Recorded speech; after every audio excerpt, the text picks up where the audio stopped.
It's International Women's Month, and it also marks 6 years since the pandemic began. And this research, called the Journey Back to Joy, became a reality, and we've been tracking it ever since.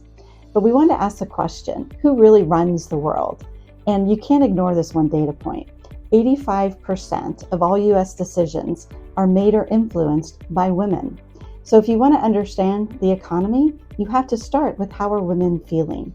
We're going to dedicate March to a mini-series called Women First, the New Meaning of Worth It. We're going to dive into a bunch of topics, whether it's the economic sentiment, well-being, their spending priorities, to really give a light on what's happening with the economy from a women's perspective. The first thing we're going to talk about is women as the early warning system for the economy. So let's look at this economic sentiment data. There is a massive gap that we're seeing between men and women, and the gap has been growing. 16% of women just 2 weeks ago in February said that they're spending as usual, and that number has been pretty consistent over the last 3 months. When we look at men are 31% say that they're spending as usual. So there is a gap that women are half is likely to be spending as usual as men.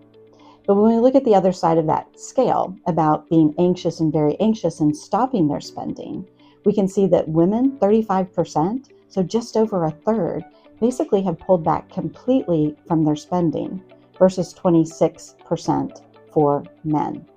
Now, the important thing is the gap between the two numbers.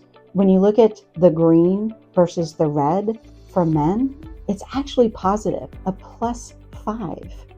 That basically says if you have a business that is really skewed to men, you're probably feeling a little bit better than if the business is skewing to female. Females have a 19-point gap between the green number and the red number. That is not a good sign for the economy in the near term in the coming months. Unfortunately, these gaps don't stop. When we look at some other data, we also see that women are more likely to live paycheck to paycheck.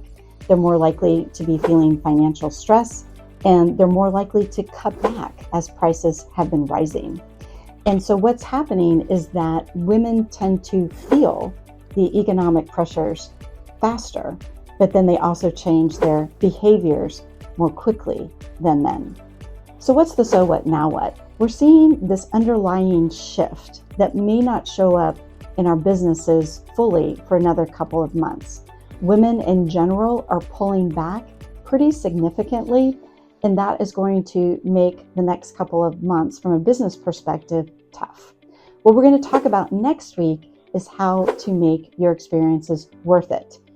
How are women choosing to make things worth it? How are their priorities shifting? Make sure to also check out the podcast down below. We are featuring some incredible women as part of our International Women's Month. The next guest that you have that you can click down below is Carol Golia. She is the president and CEO of Catch Up and Read. It is an incredible program that they are building to improve literacy. So please check that out. Until next time.